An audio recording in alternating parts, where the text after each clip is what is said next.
了。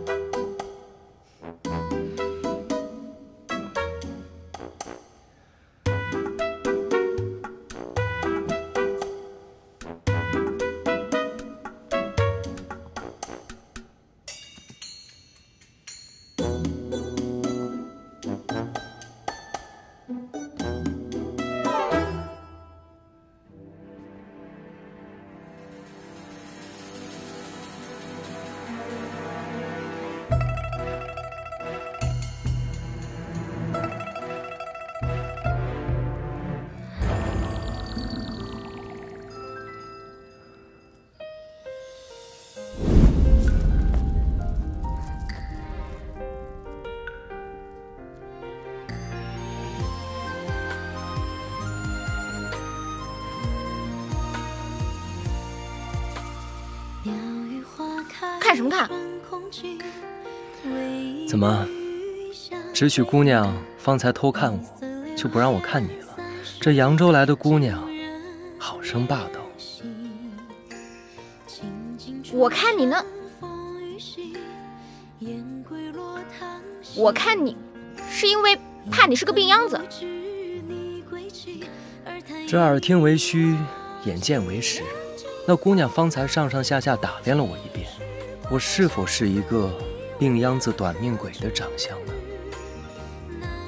长得倒是挺俊俏。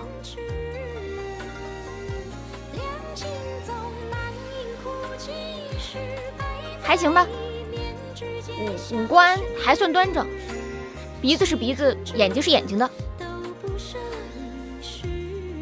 说得好啊，确实是鼻子是鼻子，眼睛是眼睛。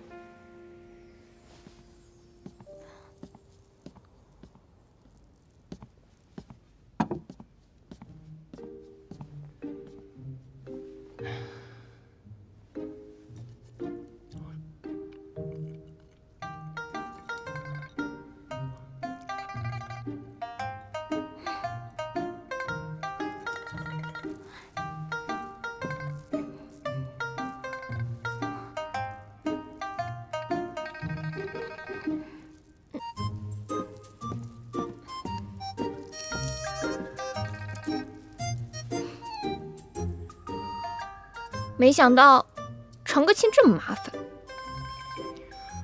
我也一贯讨厌那些繁文缛节，又是拜堂又是磕头的，留着我们二人在这里守着什么规矩，像个木偶一样。我爱娘子在我这儿，不必拘束。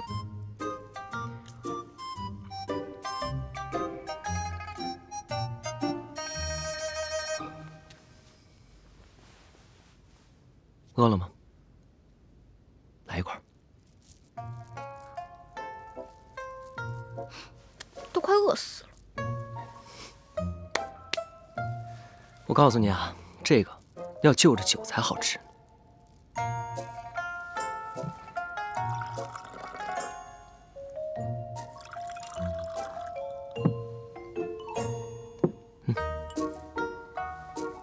哎，你这个病秧子，当心喝太急了。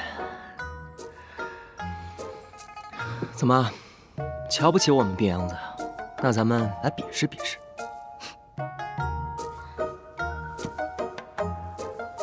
你就是个病秧子，我会怕你？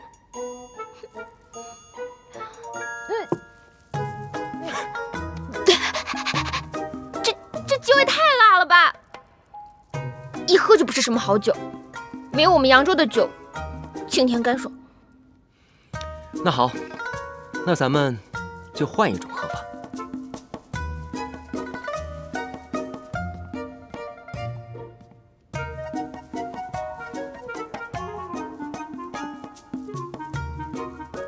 这满柜子的书哪有好酒啊？你莫不是喝多了眼花？这书中自有颜如玉，书中自有黄金屋。这书中还有好酒不成？娘子，猜对了。是为爱的坚持，两情总难因苦几时，摆在一念之间消失，弃恨至此都不舍一世，情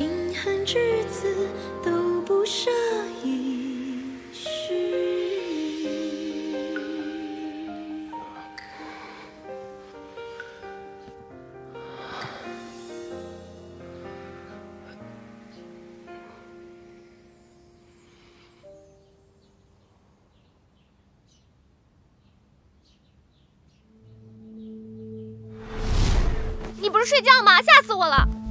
你就是个病秧子，我会怕你？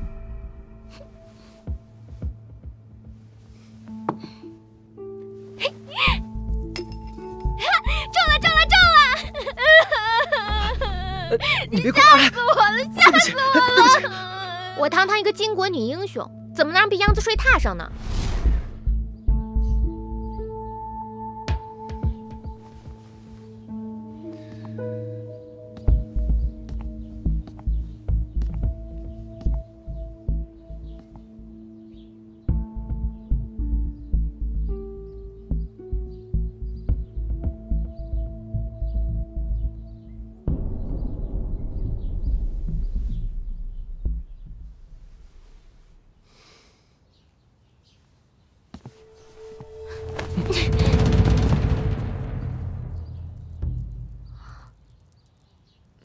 你想干嘛？不干嘛。昨晚睡得如何？还行吧。还做了梦呢，梦到了扬州的灯会。倒是你，昨天晚上委屈你了。哪有？我在那儿睡得也挺舒服的。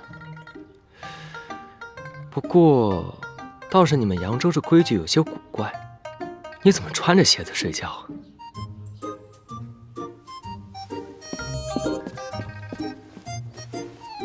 当然是为了防你们林州人。防着林州人？愿闻其详。主要是防你。防我？我有什么可防的？防止你在我熟睡的时候往我身上塞小娃娃，那可就麻烦了。你这话是听谁说的？没人跟我说过，我自己知道。杜小姐，你尽管放心，若是我齐天烈趁人之危，你想怎样罚我皆可。那我就废了你。你要废了我？这自古女子出嫁从夫，不应该是温婉顺从才是吗？呸！烦都烦死了，出嫁从夫，真是不公平。自古以来，男子犯了错，女子得忍气吞声；女子犯了错，不管是多小的错，男子就任意妄为。娘子高论颇有见地。既然如此，那倘若我齐天烈犯了错，娘子就写封休夫书，把我扫地出门，如何？好啊，要是你犯了错，我就拿个大扫把把你扫地出门。好。我还有一件事要问你，你是扬州本地人？当然了。那你会讲扬州话吗？扬州美，天秋浓，耍棍耍枪好巴适，吃到小云霄，3文钱一亩。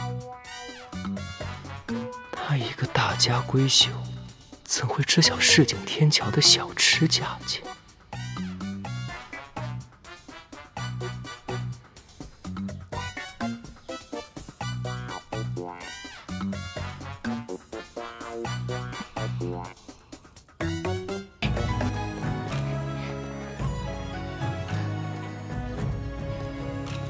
好漂亮啊！这什么地方啊？这是奶奶专门为我养病修建的花园。那个便是我为这花园题的字。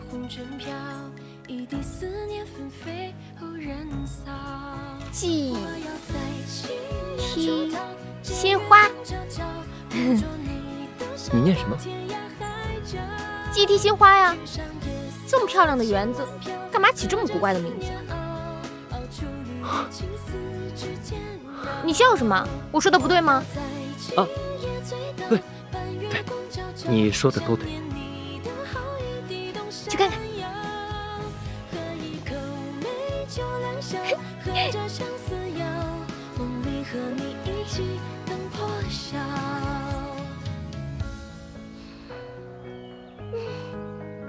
4个字念错了一半儿，知书达理的杜小姐竟然成了白字先生，奇怪。不过，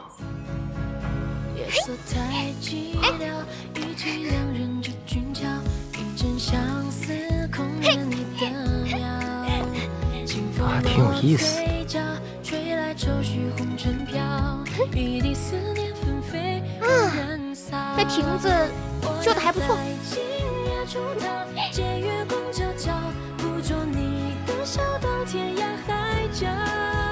去上夜色千万飘，和着思念熬出缕缕情丝之间绕。我要在今夜醉倒，半月光悄悄，想念你的好一地动山摇。喝一口美酒良宵，就是我的书房。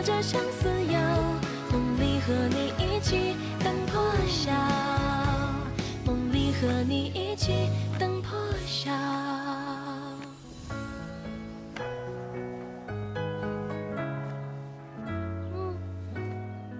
如何？不错。对了，你看这4字怎么样？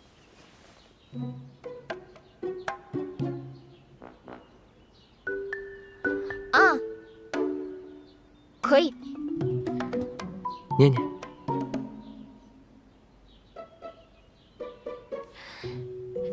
惊觉乐。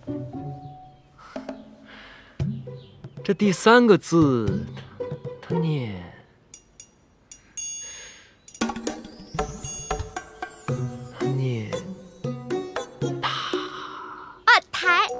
台，惊觉台乐，我认识，怎么可能有人连台都不认识呢？真好笑。是。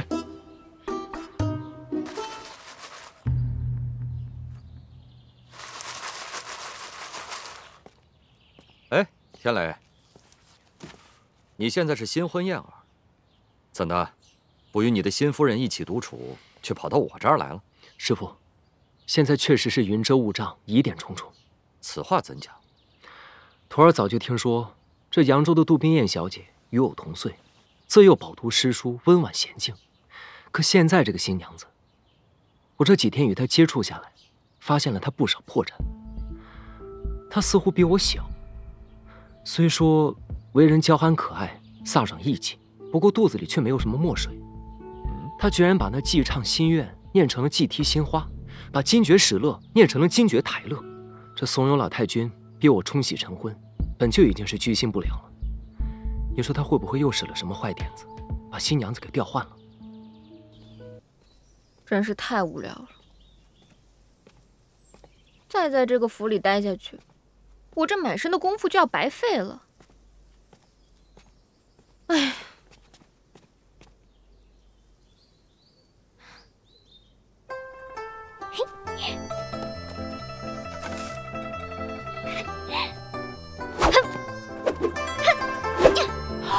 哎呀，小姐，小姐，你记住，你现在的身份是从小饱读诗书、温柔娴静的杜小姐，哪里会舞什么剑啊？我都好久没练功夫了，手脚痒痒。哎呀，手脚再痒也不行，这万一要是露出马脚了，可怎么办呀？真是太大意。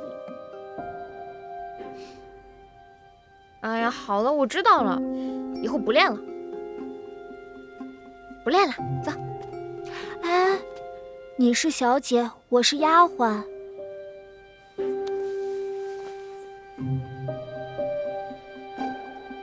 行，我端着行吧？这还差不多。哎，我们去那边坐吧。丫鬟不像是丫鬟，小姐不像是小姐，有意思。有什么急事啊？此事呢，说急也急，说不急也不急。少卖关子了，赶紧说吧。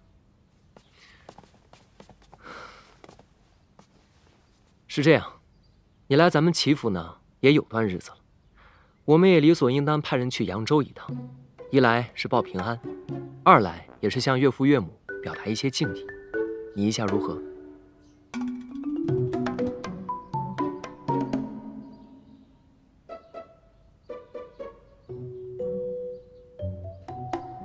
可以啊，你安排吧。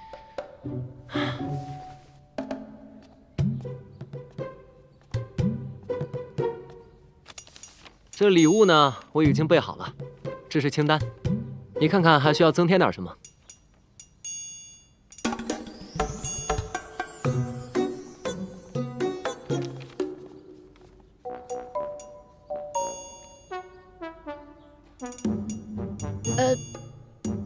这些差不多就行了。嗯，好。哦，还有，这信我也写好了，不过我着实不知道岳父岳母姓甚名谁，名字是哪几个字，所以还要劳你这个当女儿的亲自写了。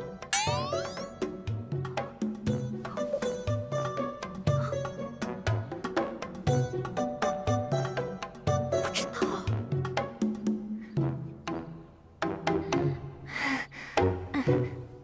写吧，小姐。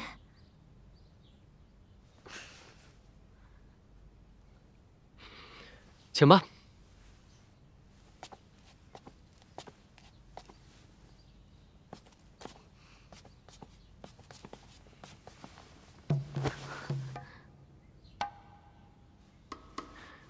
请吧。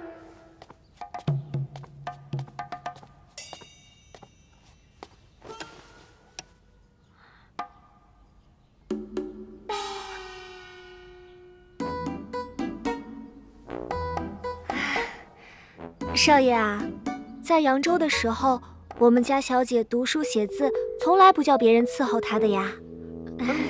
她呀，只喜欢让我陪在她身边，因为呢，只有小喜一人知晓。我们家小姐，她写字的时候需要把这个墨研得浓浓的，这样写字才好看，你说是吧？我们家小姐啊，可写得一手好字呢。是吧，小姐？小喜，我看你就别啰嗦了，赶紧让小姐快点写吧。哎，别废话了，给我写什么呀？哦，哎，小姐，这封信应该是你们夫妻两个写给扬州的第一封信吧？那依我看呢，这个信封应该你们夫妻两个一起写。小姐，你呢就写老爷杜之祥，少爷你呢就写夫人王桂花。什么祥？哎呀，不对，应该男的写男的，女的写女的。小姐，你呢就写夫人王桂花。少爷，你呢就写老爷杜之祥。哎呀，行了，小喜，知道了。哪能像你这么写信啊？我自己看着办吧。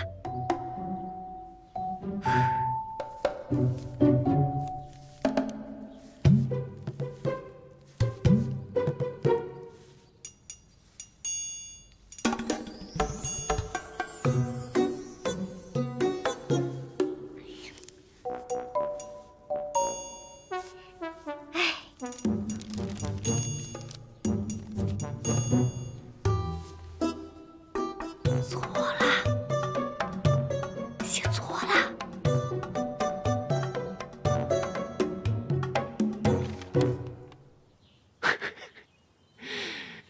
杜之阳，这3个字写错2个。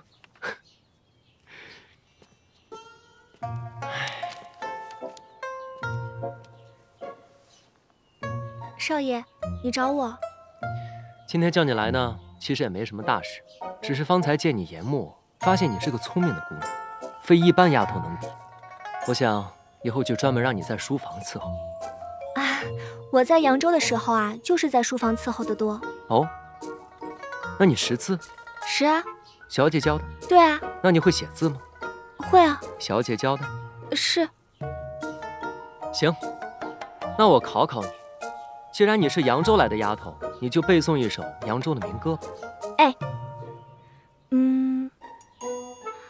唱起小调歌儿多，灯草掉下砸坏锅，家里看见驴生蛋，外面看见马座窝。这讲的是个什么玩意儿？这个啊，是我们扬州的民歌，名字啊叫《撒谎精》。撒谎精？你们扬州城里有个撒谎精啊？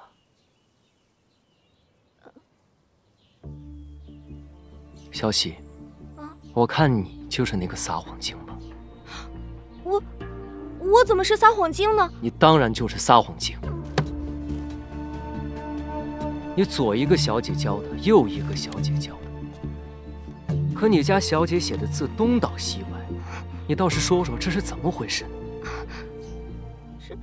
少爷，这是因为小姐那天啊，她出门的时候，她的手被门给夹了，所以她写这个的时候啊，那个手就哆哆嗦嗦的。住口！你很聪明，一边研磨一边告诉人家，杜小姐的父亲叫杜之祥，母亲叫王桂花，可人家偏偏不领情，把杜之祥3个字写错了2个。你说这世界上哪有这样的女儿？连自己父母的名字都不知道，你告诉他还要写错？人家拿着竹片当宝剑，想在花园里舞一舞，你还跑过去劝阻，叫人家扭扭捏捏的走碎步。没想到我在旁边看得一清二楚啊！大个丫头，竟然敢冒充杜老爷的人混进齐府！少爷，我不是冒充的，我是杜家的。杜小姐她不是杜家的。哎呀，我是说李小姐她不是杜家的。赶紧说出实情！哎呀，事情是这样的。那天，扬州城杜府和李家同时嫁女，不知为何，2支送嫁队伍到了一起。更离奇的是，出了城门天就变脸，一场暴雨让2家的送嫁队伍不约而同地躲进了城郊的仙女庙。小姐，外面雨太大了，咱们在这避避雨啊！哎，小姐，快走，强盗来了！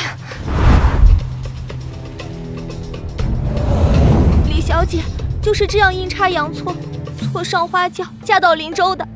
本来她是不肯来的，但是我们跟她说，她和冰燕小姐是同病相怜。李小姐是个豪爽脾气，见不得我家杜小姐遭罪，这才答应来这边做这个冒牌的3少奶奶，替我家小姐挡过一劫。少爷，李小姐是个侠义心肠的好人啊，我求你千万不要怪罪她。起来吧。是少爷。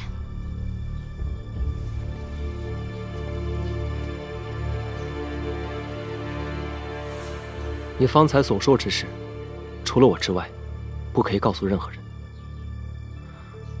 从今往后，你在府上少说话，多做事，谨慎小心，不可露出任何马脚。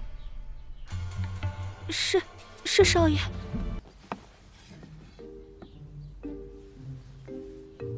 这个叫西洋万物镜，可比你那西洋镜神奇多了。他想看哪儿就看哪儿。真的？我先给你试试。那咱们先看哪儿呢？咱们就先看看扬州吧。扬州在哪儿呢？哎，到了，这就是扬州。哎，这是哪儿啊？门儿还挺大的。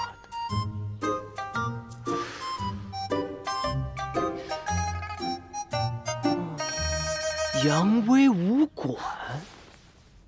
是我家。哦。哎，还出来了一个老头，看起来还挺威武的，那应该就是馆主了吧？他身后跟着的那位就应该是夫人了。哎呀，不好了，这武馆着火了！好多人救火都扑不灭呢。怎么好端端那着火了呢？这馆主不听夫人规劝，冲进火海里去了。这夫人也晕过去了。娘，你给我看看，哎，在哪儿啊？哎，你再仔细看看。哎呀，什么都看不见啊！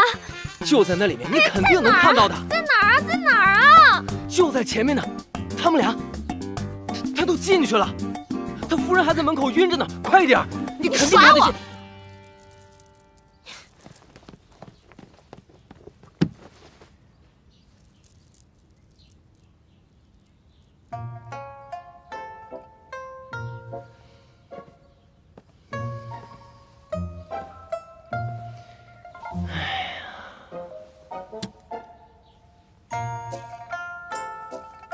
哎，你不是杜小姐吗？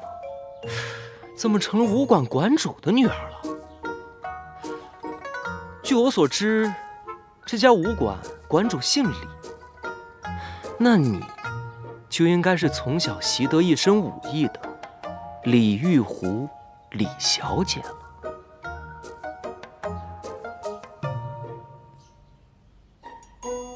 没错。我就是李玉湖，你要怎么样吧？我不把你怎么样，你爱怎么样就怎么样，你愿意怎么样就怎么样。实话跟你说了吧，我来你们齐家，就是代替冰燕姐姐受罪来的。我还就喜欢你这样的英雄气概。媒婆都跟我说了，等你死之后，就把我送回扬州。不得了啊！不得了，咱们齐府又多了一个盼着我死的人。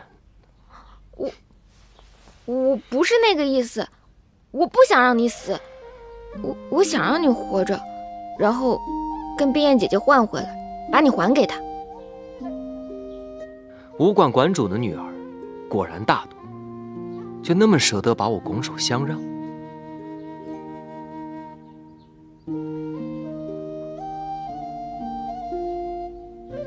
舍不得，但我弟弟跟我说过了，君子不应该惦记别人的东西。你原本就是冰燕姐姐的丈夫，我虽是女子，也不该惦记。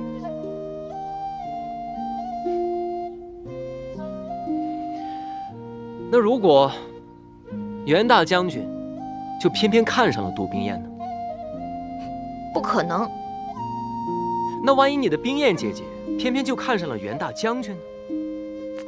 不可能，不可能，不可能！哎，你可别把话说得那么死。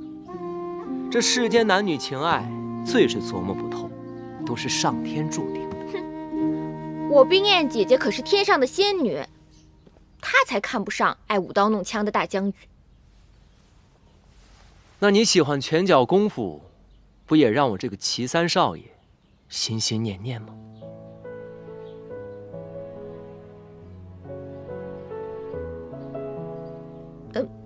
反正我跟你打赌，冰燕姐姐是不会看上袁不屈的。好，那就打这个赌。若是杜冰燕看不上袁不屈，那就算我赢，那便罚你3000两，八抬大轿把我送回扬州。好。那若是杜冰燕看上了袁不屈，二人将错就错，喜结良缘，那就是我赢了。那若是我赢了，我就要怎样？我就要你这位爱打抱不平、仗义相助的扬州李玉湖李小姐嫁给我。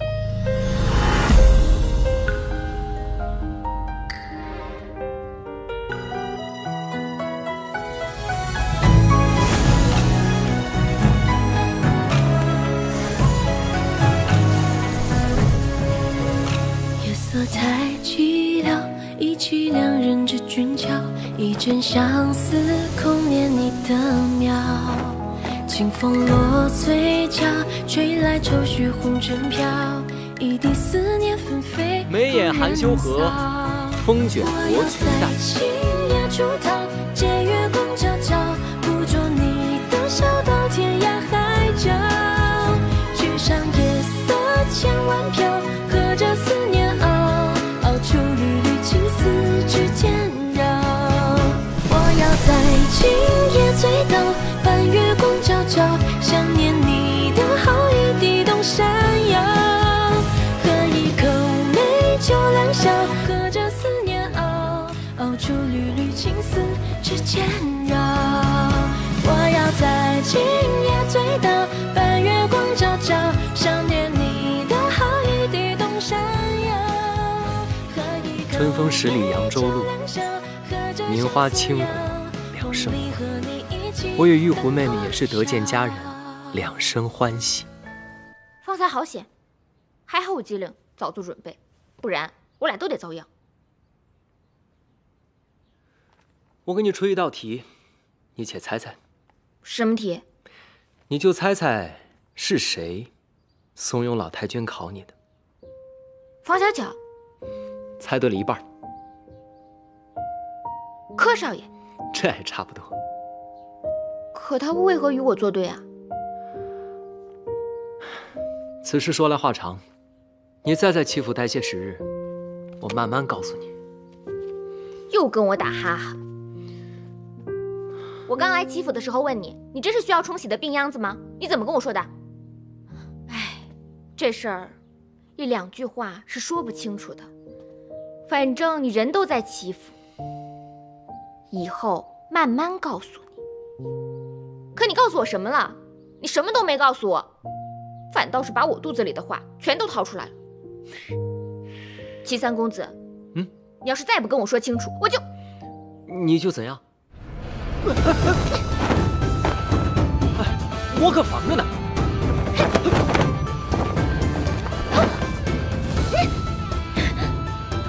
为何无病装病？好好好，那我告诉你，你先坐下。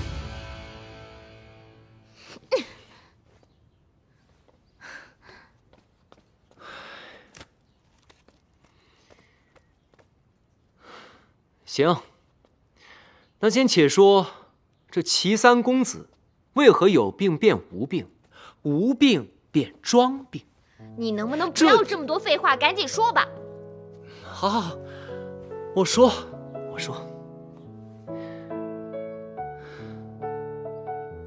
话说这林州首富齐府，几代男人骄奢淫逸，吃喝嫖赌，落得个疾病丛生，身亡命丧。老太君主持家政，只见大哥齐天祥老实敦厚，先天不足；二哥齐天放生性闲散，于是呢，就只能把希望寄托在了我的身上。老太君对我格外宠爱，让我每日待在屋中，休养生息，锦衣玉食，人参燕窝供应不绝。可正是因为这样的宠爱和骄纵，让我灵气有余，精气神不足，落了个病秧子的下场。但这不幸中的万幸，我这歪歪扭扭的病秧子也长大成了人。可是近几年，咱们齐府不知沾染了什么邪气，怪事不断。三少奶奶这身衣服，真是让人看得绚烂夺目啊！这要是再添上一样东西，可就真是锦上添花了。小巧，你说她应该添上件什么东西呢？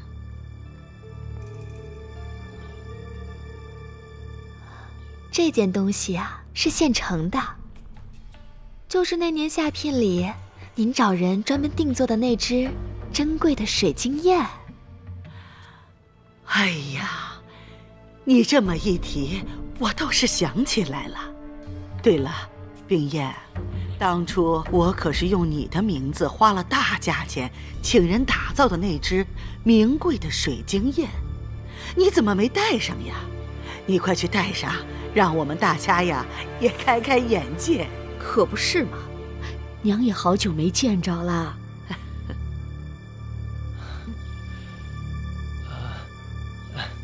奶奶所言极是，我这就与冰燕回房去拿水晶燕。好好，母亲，我们去就回。去吧。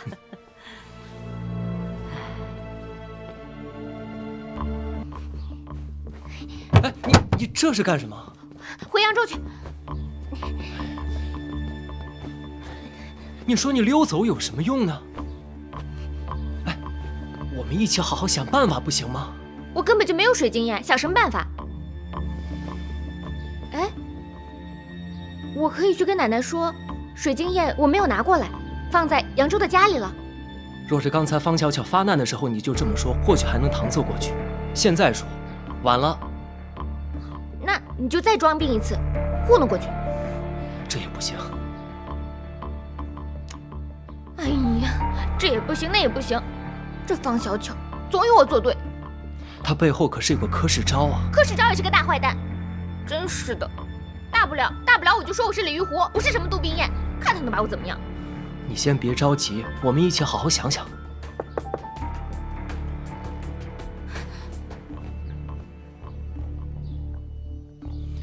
进。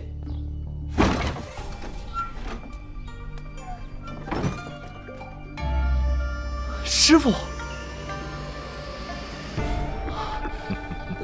师傅，你怎么回来了？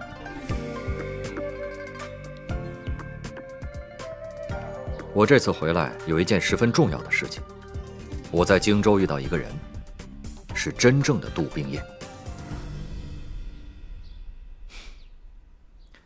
他让我把这份礼物要亲手交给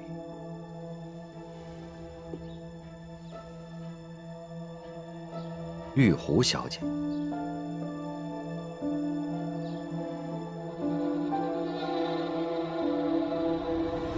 交给我。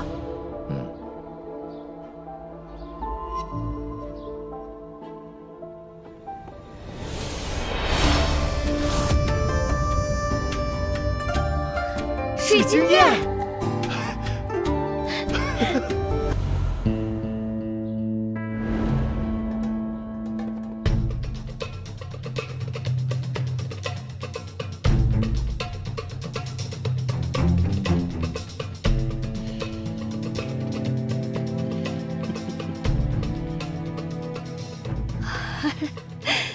哎呦，老太君，你瞧。还是那么精致。对了对了，就是这只雁。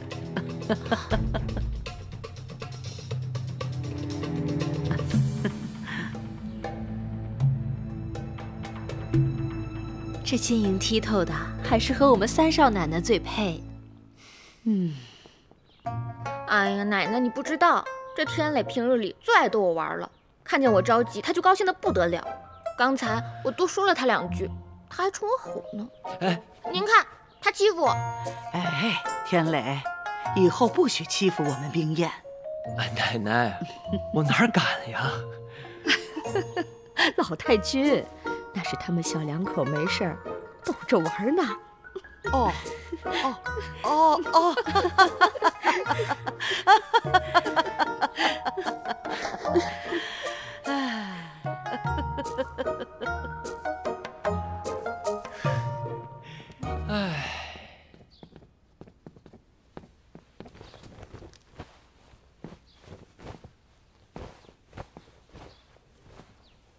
你这是要走？走。我们好不容易顺利的闯过了这一关，为何你还要走呢？一关一关又一关，谁知道下一关是什么等着我？在你们祈福演的累死了，不累死也要憋屈死。那你不是答应要助我一臂之力吗？不助了。你不是答应帮我捉豺狼吗？不捉了。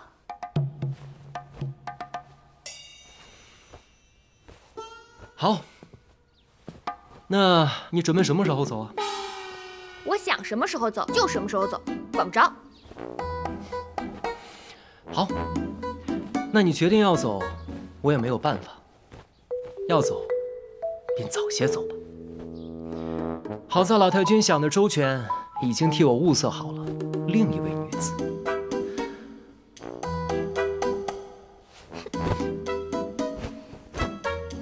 我戚天磊素来讨厌一夫2妻，我曾经暗自许诺，绝不娶第2个老婆。我既与你成亲，那小女子，我便看都没看一眼呢。我心向明月，只装得下扬威武馆李小姐一人，奈何李小姐非要走，那便罢了。强扭的瓜，不甜。不过呢，好在那小女子比李小姐漂亮的多，也娇美的多，也柔情的多。怎么，你还不信？我给你看看她的小象。哎呦，还真是个美人儿啊！想看啊？给你看看。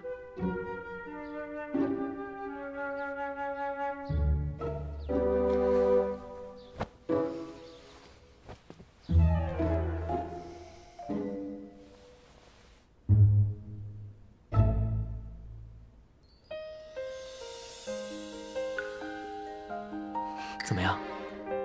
是比李玉虎要漂亮得多吧？讨厌。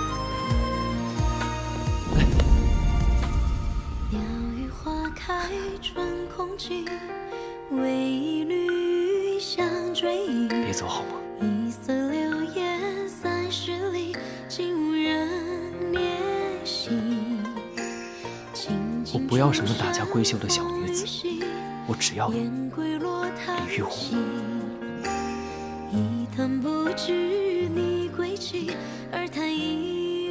你是真的喜欢我？你还真是个笨蛋！你难道真的看不出来我齐天烈满心满眼都是你吗？我又不可能钻到你心眼里去。我不知道。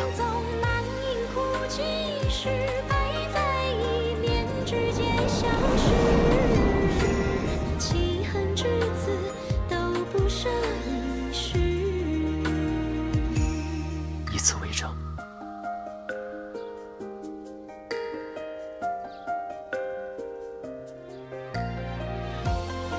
怎么，还是不信？鸟语花开春空尽，为一缕香追忆。一色流烟30里，竟无人怜惜。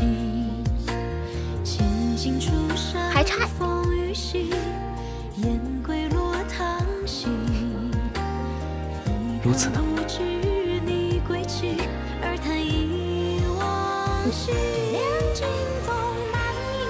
既然你信了，那便好。弃恨之子都不舍一世，弃恨之子都不舍一世。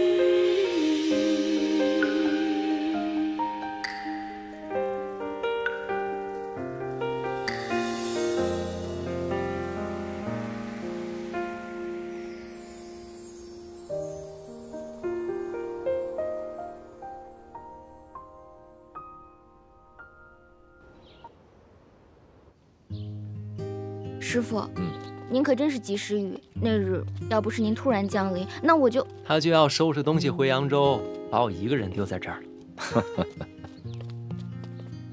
师傅，请受我一拜。哎，不必多礼。师傅，我还有一事想要问您。您是从前线边城来，冰燕姐姐的近况是否安好？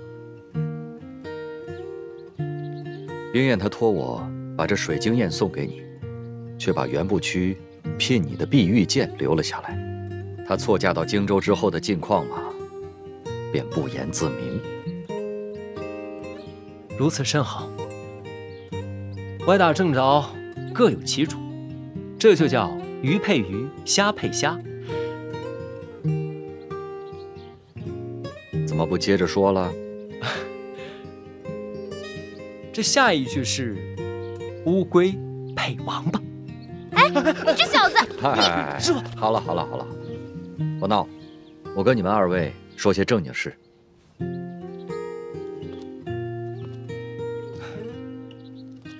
好在是京城连战皆捷，再打好这最后一仗，便可以得胜回朝。只是现在前线药材奇缺，我这次赶回来就是来采购药材的。过几日我就要赶回京城去。前线的条件十分艰苦，不但这药材紧缺，而且居住的环境也十分恶劣。冰燕，一个扬州闺秀，女扮男装挨到今日，不但可以救死扶伤，而且还可以献计立功，实在是令人钦佩啊！真想见见他。师傅，您只需好好休息即可，这药材之事交给我办就好了。购药之事尤为重要，一定要小心行事啊！既是军情大事，定要小心谨慎。师傅，不如您把这清单给我，我这儿倒是有一家妥帖的药铺，老板人也好，药材也齐全，咱们可以去他家采买。好，我这就把清单给你。方才老太君找柯世昭问话，柯世昭出来只是神色坦然。根据推算，奶奶并不相信寂静堂所说的。捉贼拿赃，奶奶不信，我们就把证据摆在她面前。对呀，这寂静堂是受害者，奶奶不相信；但若是把瞎眼老太找来做人证，岂不是铁证如山？奶奶自然就信了。只是这老太太在山高水远的江州，我们被困在宅子里，出也出不去啊。我有办法。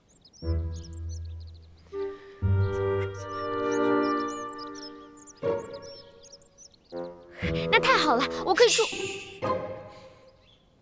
小声点，我的姑奶奶。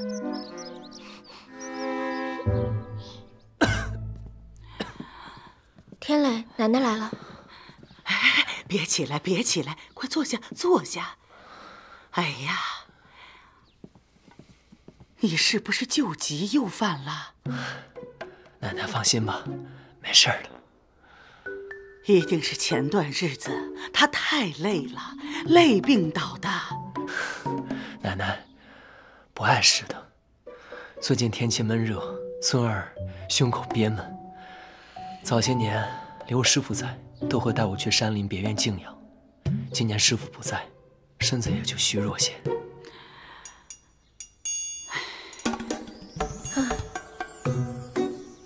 哎，奶奶，要不就由我陪着天磊一起去别院小住几日。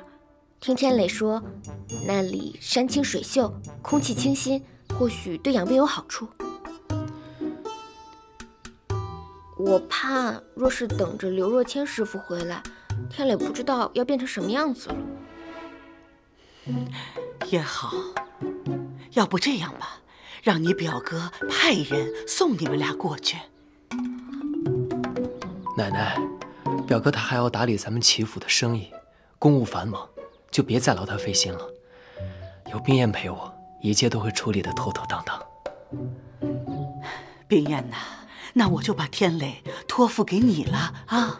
奶奶，您就放心吧。哦，对了，奶奶，我见燕生妹妹整日闷在房里，能不能把她也带上啊？那个别院清新又安静，方便她散心。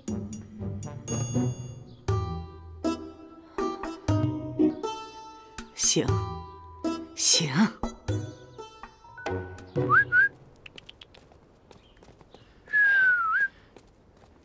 少爷，看来三公子病得确实不轻啊。不可以大意。你的人靠谱吗？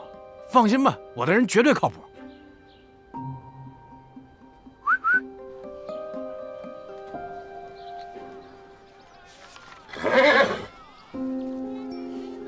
小姐，就是那个，他是王胡子新招来的车夫。狗腿子！不急，将计就计。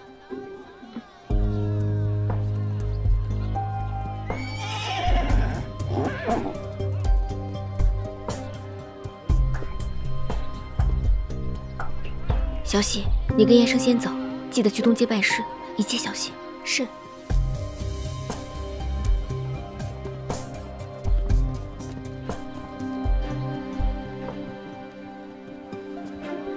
从东街走，出发。是。赶紧出发！去。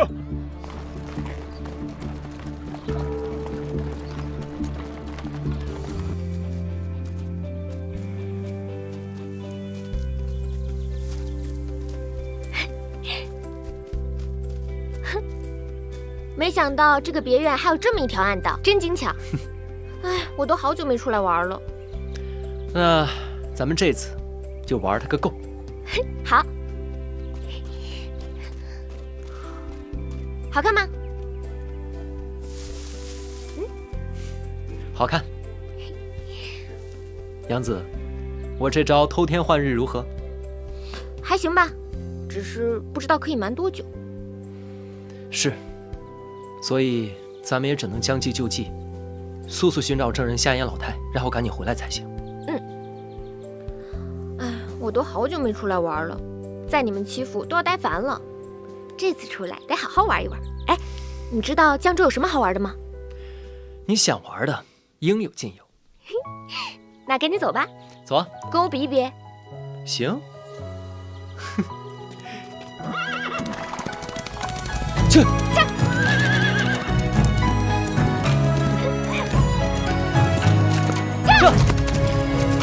夜色太寂寥，忆起两人之俊俏，一阵相思空念你的妙。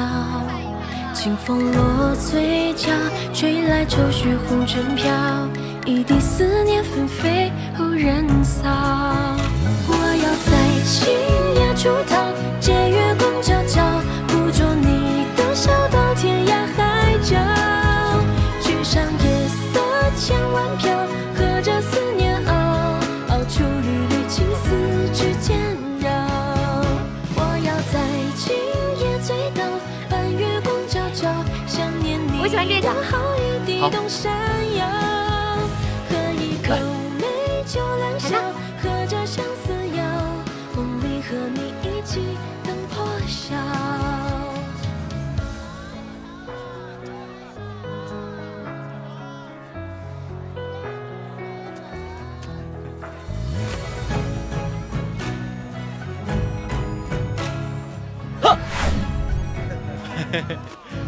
娘子别打！哎，让你吓我！娘子，哎，去那边，去那边。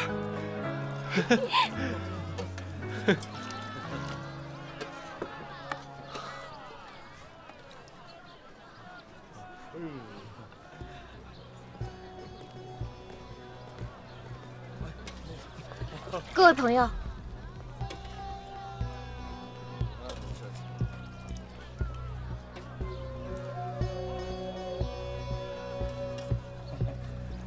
江湖九流聚兄弟，出门在外靠朋友，顺风耳、千里眼、欲寻宝驹、找马眼。这谁呀？原来是道上的朋友，有什么需要您说，但凡是我们知道的，必定告知。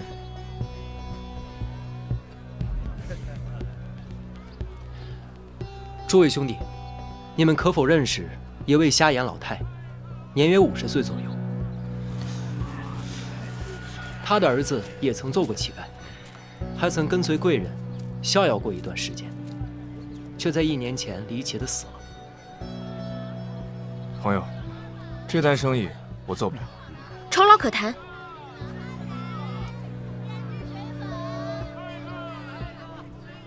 你们不是江州人是吧？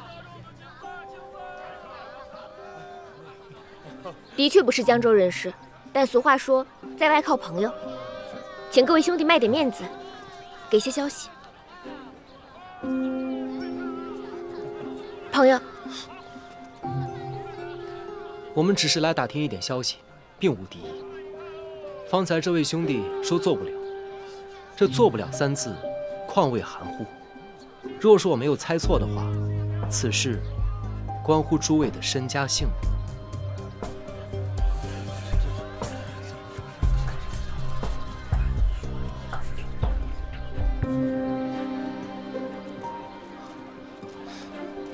2位贵人睿智，我等不便趟这趟浑水，还请2位朋友莫要再逗留，离开此地。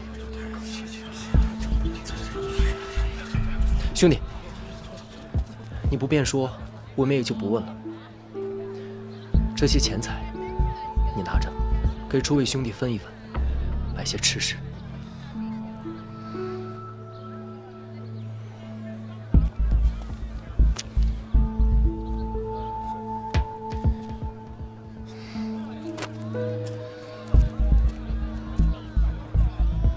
此事我们说不得，不过二位可以试试去逍遥楼找二包神，他法眼通天，只要银钱给的够，什么消息都可以在他那儿买到。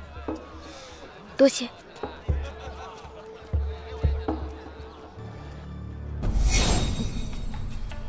这逍遥楼原本就是做这类生意的，鱼龙混杂的赌场，消息自然灵通了。走吧。等等，去这种地方打探消息，自然要有些门道。门道？其三公子锦衣华服，腰带玉佩，头戴玉冠，富贵非常。可就是这脸嘛，我脸怎么了？这脸白白净净，斯斯文文，就是这眼睛太精明了一些，一看就会骗人。我如此温和敦厚，又怎会骗人？你可不要冤枉我。可是我这法子就得要会骗人。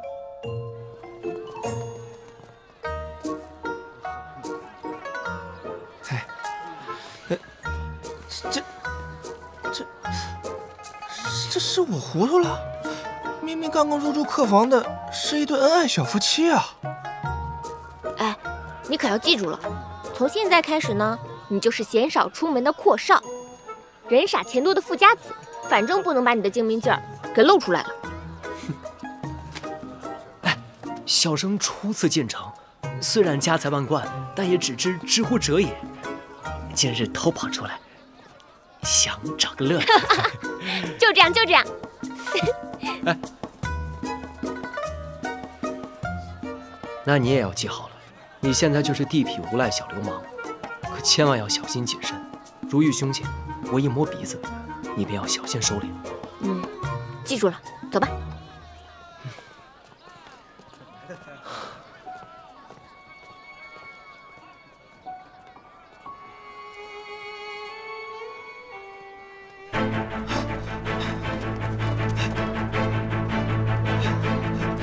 站住！站住！追他！站住！别跑，乞丐！别跑！站住啊！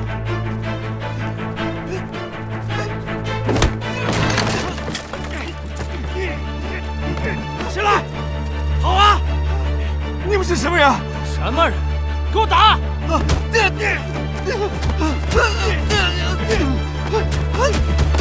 看什么看啊！大爷饶命！大爷饶命！大爷饶命！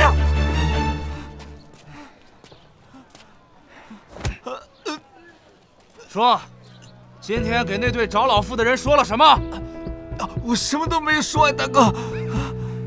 小混蛋，你想找死是吧？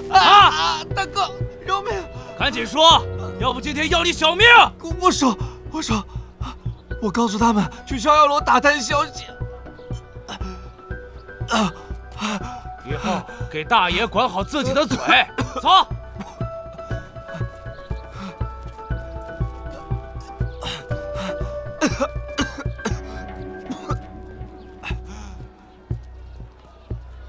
这位公子，看您贵气逼人，紫气东来，今日定能财源滚滚啊！公子，里边请，玩两手，瞧瞧。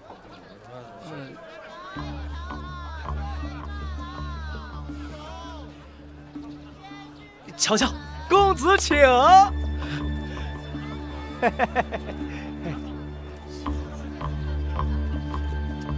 请。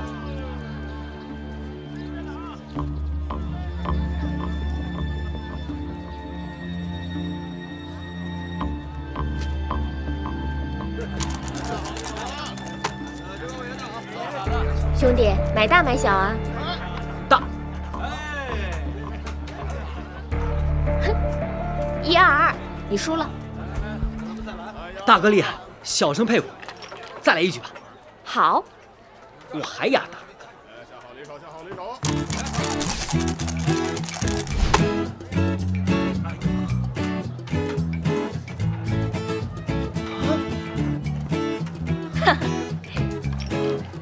再来。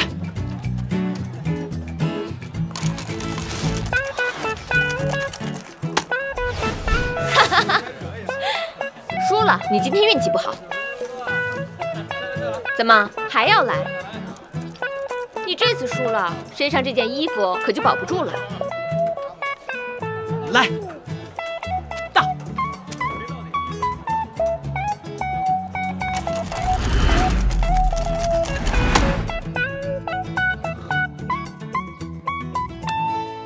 小兄弟，你的骰子我来帮你开。哼，爷爷，我今天手气好得很，不需要。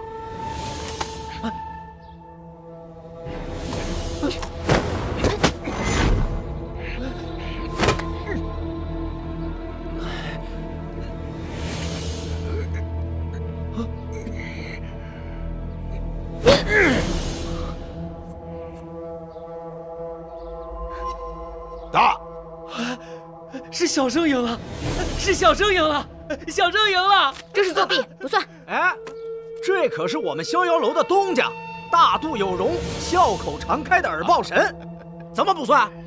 哼，原来是大东家，小的有眼不识泰山，失敬失敬。小兄弟，这么好的手气，得再玩两把，我做个东。那我就再陪您玩两把。请。我也要来，乘胜追击方能破敌。再来一局，我全下。好。你呢？我压大。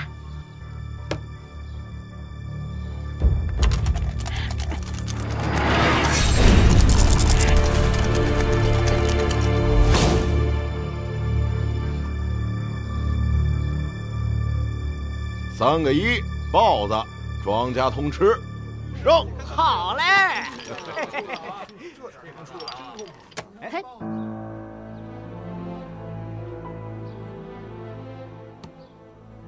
小兄弟，赌局的规矩，愿赌服输，你这是要砸我场子呀？啊！不关我的事啊！我当然不敢砸您的场子了。对，我是觉得这赢了就走的话，多少有点不太道理。嘿，说的对，但你还有钱吗？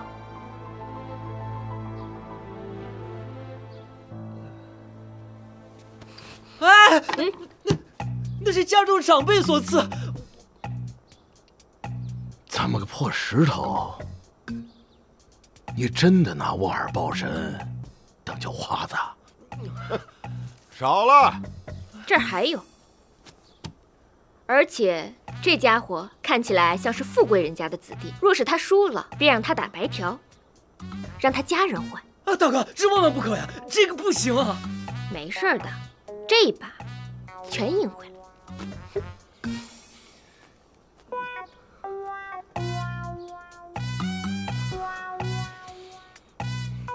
行，好，有胆识。我耳报神开门做生意，来者不拒。既然是豪赌，二位雅家请。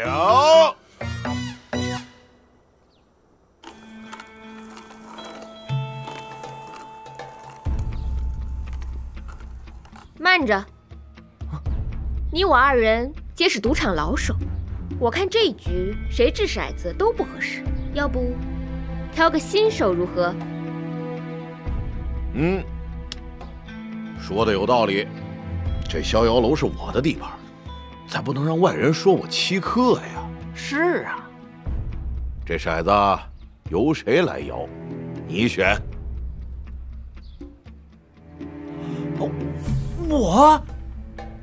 我不行的，小生只会执笔写字，不会这些东西，我不懂。哎，不会就对了。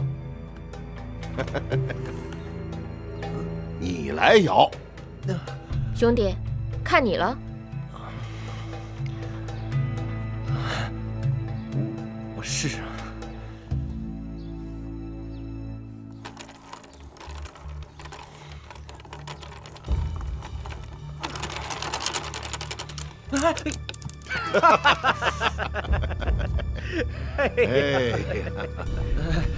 失敬。无妨。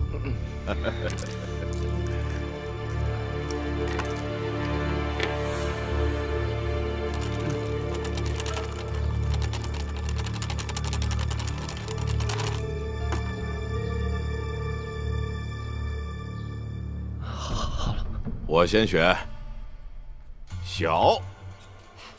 那我就选大。大。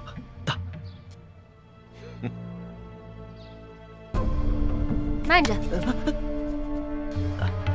儿报神，我跟这位兄台可是赌上了全部身家，不知道您赌什么？来，是东家。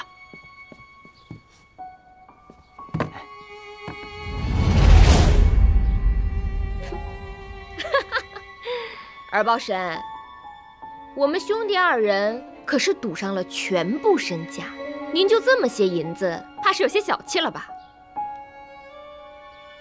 依我看，若是您输了，就把这半个逍遥楼输给我们俩。大胆！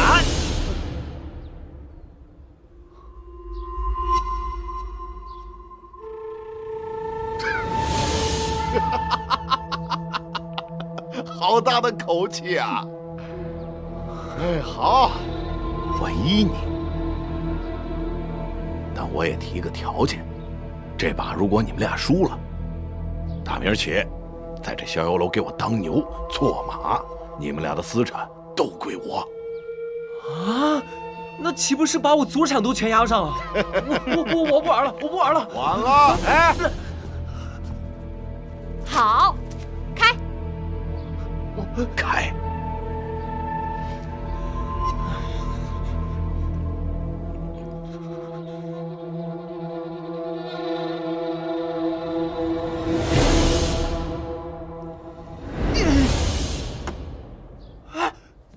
我赢了，我们赢了！不可能，我明明吩咐他。吩咐人把这骰子动了手脚。胡说！这骰子难道是刚才掉在地上的时候？失敬。是你换了。您的骰子在这儿。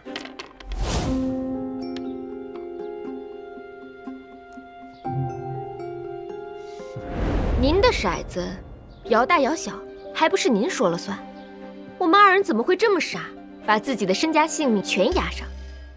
二报神，你这半个逍遥楼以后就归我们管了。你们究竟是什么人？我们也无心为难耳报神您，只是听耳报神耳听八方，任何消息都逃不过你的眼睛，所以特地来此跟您询个消息。问。我们在找一位瞎眼老太人，想必以您的神通，已经知道她是谁，在哪儿了吧？早就听丐帮的兄弟说，有2个人在外边瞎打听，就是你们俩。耳报神果然神通广大，我们二人也知道，此事背后牵连颇多，才斗胆拿着半个逍遥楼来跟您换消息。若是您肯帮忙，刚才这赌局便不作数了，这逍遥楼也还是您的逍遥楼。我耳报神敢输，你们2个外地来的小子敢拿吗？您大可以杀了我们2人了事，不过刚才楼下的赌徒也都看见我们上了楼，如若没有安然出去，我安排的人会去报官。我知道以您的手段平复得了官府，不过因为这样一个小事摊上一宗麻烦，这不值当。况且，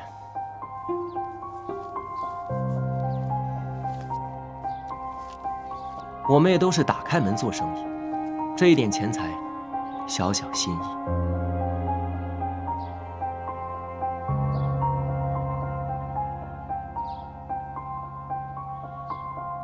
罢了，我尔报神本来就是卖消息的，愿赌服输。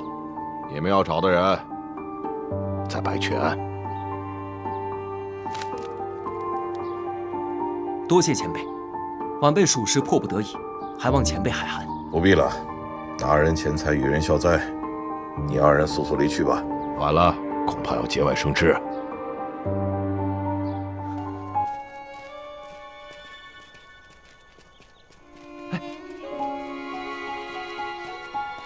大叔，您知道白雀庵往哪走吗？白雀庵，不知道。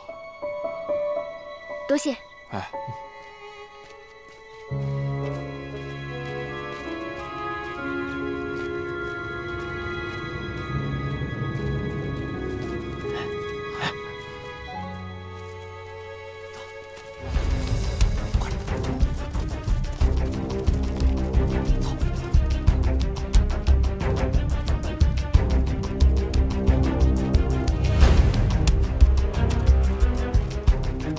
请问，您知道白雀庵怎么走吗？白雀庵呀，你们顺着这条山路一直走，再向东行，半山腰上就是了。多谢。不用谢。走。走走。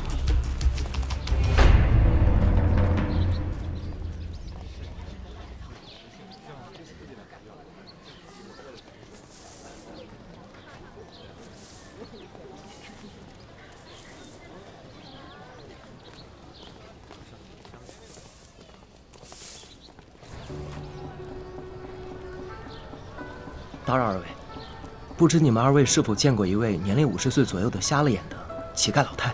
大娘，麻烦问一下，有没有看见过一位50多岁瞎了眼睛的老太太？没见过。没有看见。50岁左右的瞎了眼的乞丐老太太。有没有见过50多岁瞎了眼睛的老太太？没见过。没见过。有没有见过50多岁的瞎眼老太？多谢。没见过。多谢。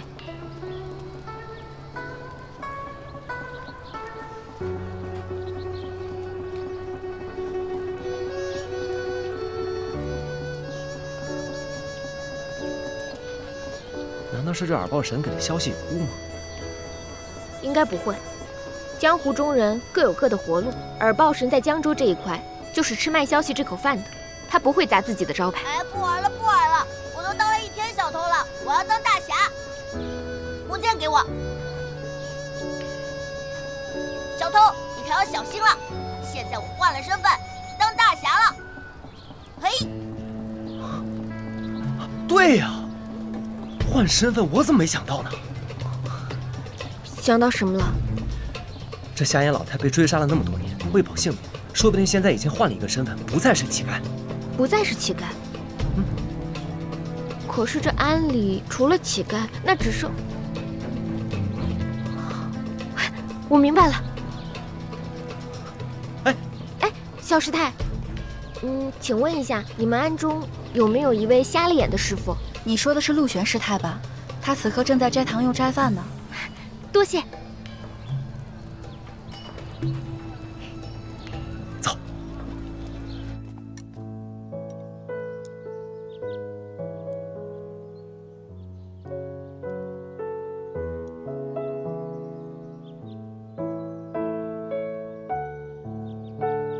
来，我帮你。你啊，多吃点这野菜啊。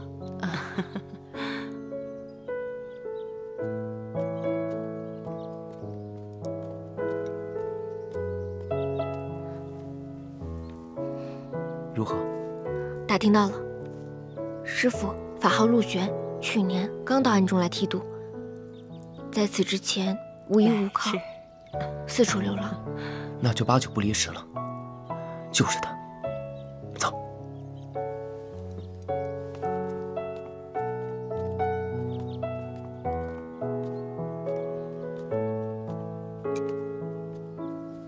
打扰二位师太，我们夫妻二人初来乍到，想讨一口斋饭，不知可否应允？啊，二位施主，快快请坐。多谢，多谢。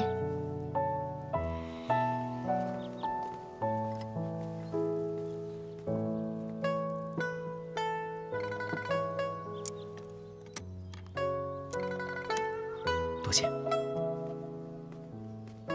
近来庵中救济的贫困灾民越来越多，开支越来越大。为了节俭，斋饭中多选用野菜作为辅食。幸好有我们的陆玄师太颇懂烹饪之法，每日换着花样的做斋饭，倒也颇为有趣。两位贵客，尝个鲜吧。好。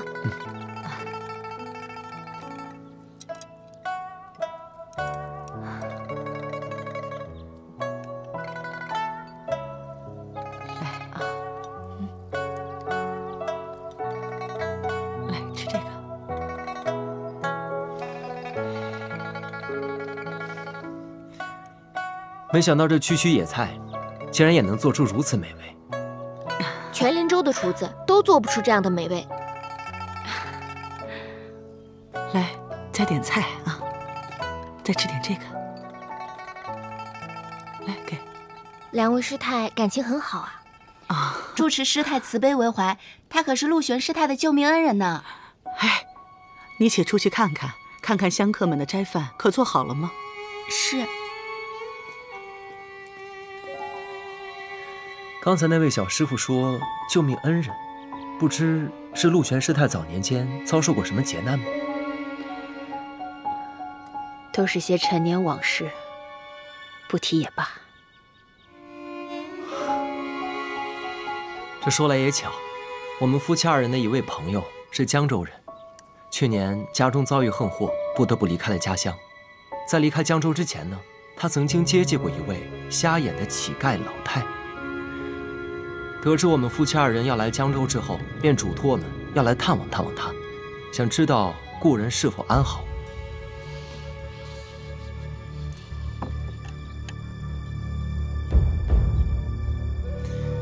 我的这位朋友名唤寂静堂。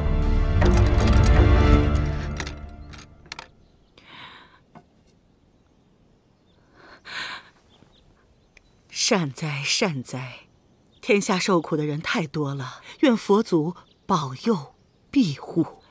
看着二位不像本地人吧？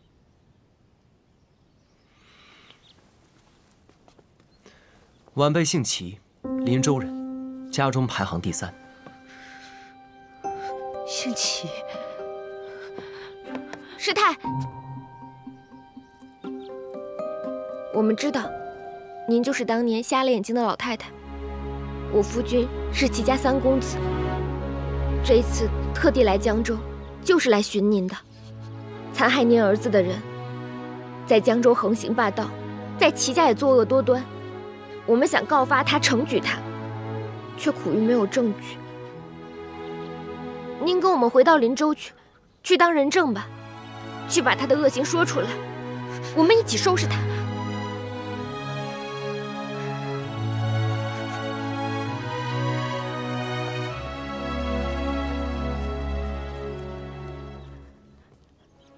二位施主认错人了，老尼久居庵中，对二位所说之事全然不知。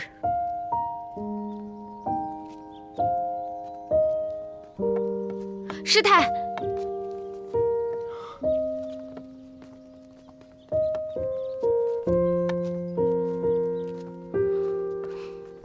就这么算了吗？那倒不会。这陆玄师太决然回去，定是因为不相信我们。毕竟我这齐3公子，可是跟害死他儿子的柯世昭是一家的呢。那可怎么办啊？先取得陆玄师太的信任吧，再想办法把他带回林州。我们就不依不饶，缠到他答应。那叫动之以情，晓之以理。找师太去。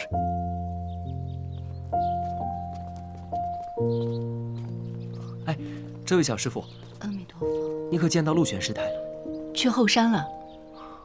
多谢。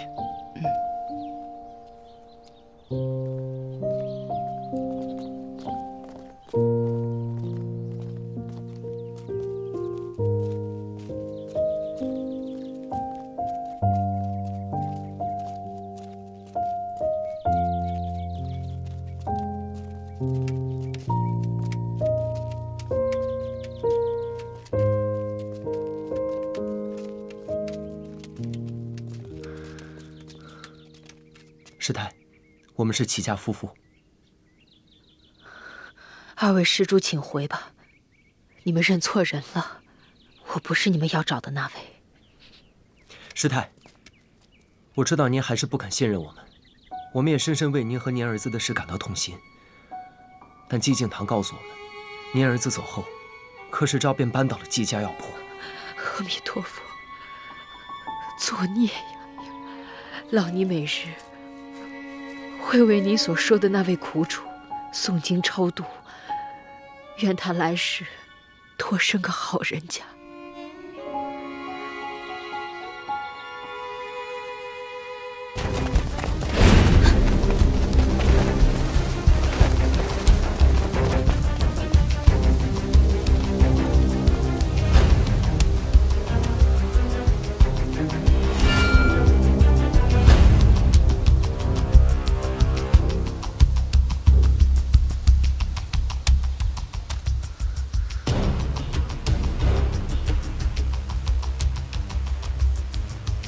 你们是什么人？我们是送你去跟你儿子团聚的。姑奶奶先把你送下去。给我上！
师太，您没事吧？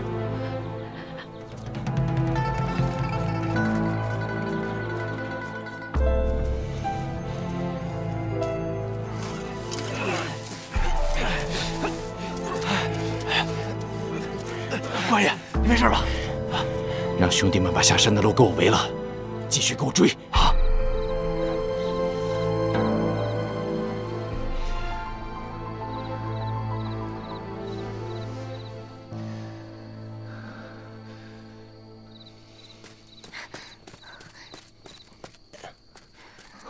没人跟来。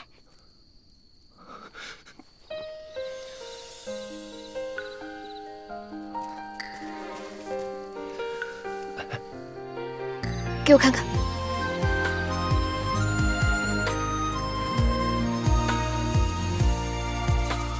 鸟语花开穿空气，为一缕香追忆。一色流烟30里，竟无人怜惜。清净出身风雨息，雁归落汤溪。痛吗？不疼。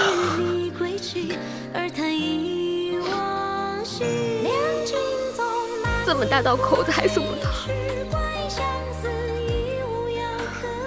没事，这一点小伤真不疼的。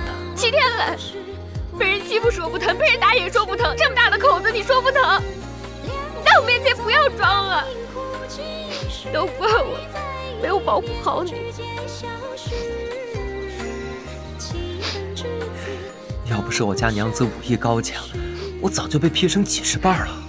别哭了，就知道逗我，就知道笑嘻嘻。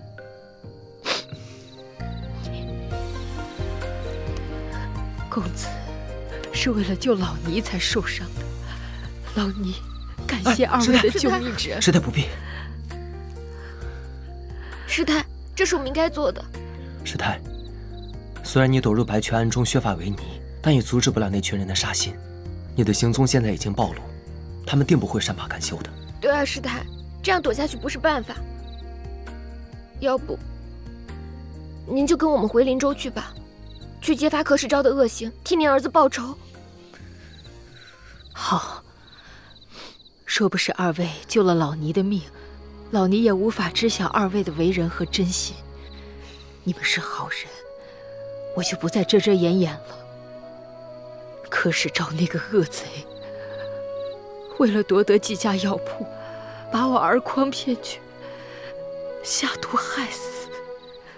现如今，他还想要了我这瞎眼老尼的命。师太，不瞒您说，我的2位亲生哥哥也可能是被柯世昭给害死的。我这么多年来就是为了寻找证据，为我的至亲至爱之人报仇。杀你儿子的恶人，那也是我的仇人。是啊，师太，我们一起为枉死之人报仇雪恨。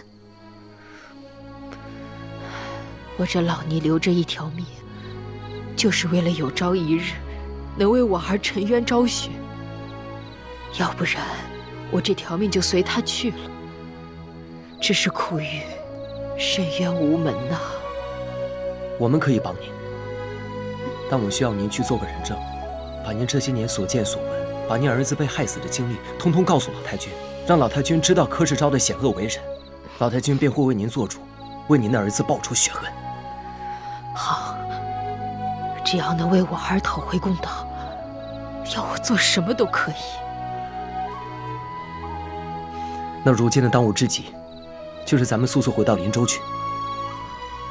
可我刚才查看了一下，下山的路都被他们封死了，你又受了伤，硬闯肯定不行。咱们得想个办法才行。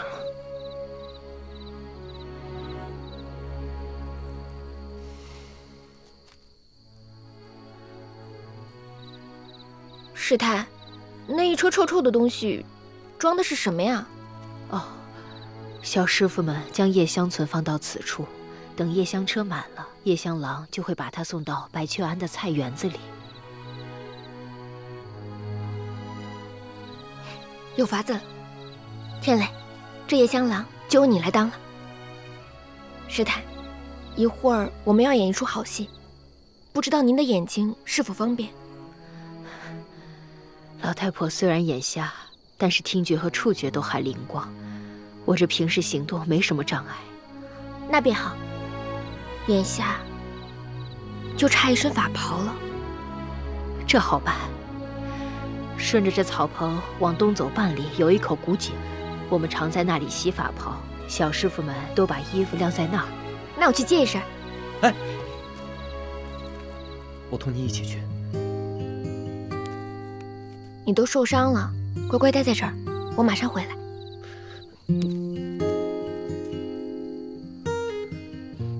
我打不过，还跑不过吗？